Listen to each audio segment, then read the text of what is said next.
Sir ఇంతకు ముందు చెప్పినట్టుగా పవిత్ర గారు లైక్ మీరు అవన్నీ హ్యాండిల్ చేస్తారు, డీల్ చేస్తారు అని అన్నారు. సో మీ దగ్గరికి ఇలా ఎవరైనా సరే పెట్టుబడి పెట్టడానికి వచ్చినప్పుడు అంటే ఎలాంటి ఆస్పెక్ట్స్ మీరు చూస్తారో అలాగే వాళ్ళ నుంచి కూడా ఎలాంటి ఆస్పెక్ట్స్ ఉంటాయి అంటే ఫర్ సపోజ్ ఇప్పుడు మ్యూచువల్ ఫండ్స్ ఉంది, దాంట్లో లేదు మా దగ్గర కేవలం ఇంతే అమౌంట్ ఉంది లైక్ 1000 or 2000 ఏదైనా సరే ఇంత మేము పెట్టాలి అనుకుంటున్నాము, వాళ్ళని మీరు ఎలా హ్యాండిల్ చేస్తారు? ఏదైనా అమౌంట్ పర్లేదు అంటే ఎక్కడైనా స్టార్ట్ చేయాలి. సో అంతే వాసు గారు చెప్పినట్టు మీరు స్టార్ట్ చేయాలి అంతే. అమౌంట్ అంటే ఏదైనా పెట్టుకోవచ్చు, పర్వాలేదు, బట్ స్టార్ట్ చేయాలి, ఎర్లీగా స్టార్ట్ చేయాలి. స్మాల్ అమౌంట్ అయినా కానీ కంటిన్యూస్ గా మనం ఇన్వెస్ట్ చేస్తూ ఉన్నప్పుడు వెల్త్ క్రియేషన్ అనేది పాసిబుల్ అవుతుంది.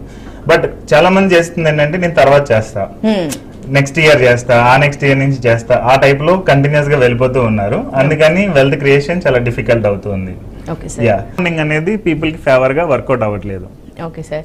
అండ్ మ్యామ్ మీరు కూడా మ్యూచువల్ ఫండ్స్ కి సంబంధించి లైక్ మీ ఎక్స్పీరియన్స్, మీరు డీల్ చేసిన ఏవైనా సరే క్లయింట్స్ కి సంబంధించి ఉంటాయి కదా, వాటి గురించి మాకు కొన్ని ఎగ్జాంపుల్స్ చెప్పండి.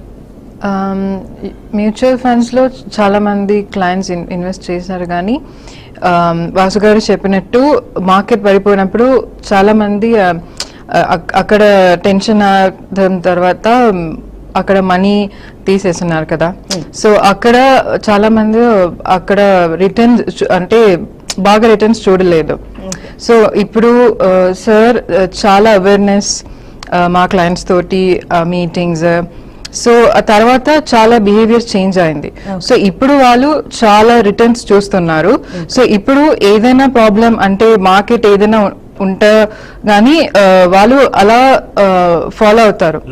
సో ఇనిషియల్ గా ఏమయ్యేదంటే మార్కెట్ పడిపోయినప్పుడు తీసేసేవాళ్ళు, లేదంటే మార్కెట్ పెరిగినప్పుడు తీసేసేవాళ్ళు. కానీ ఇప్పుడు లాట్ ఆఫ్ అవేర్నెస్ ప్రోగ్రామ్స్ అనేది చేసిన తర్వాత క్లయింట్స్ అలా స్టిక్ అయి ఉంటున్నారు. ఇప్పుడు ఏంటంటే మార్కెట్ పడిపోయింది, ఇలాగ మీరు ఎందుకు చెప్పినట్టు ఓ 10% 20% మార్కెట్ కరెక్ట్ అయినప్పుడు ఇంకా వాళ్ళే ఎక్కువ ఇన్వెస్ట్మెంట్స్ అనేది చేస్తున్నారు. అందుకని చెప్పి వాళ్ళ మనీ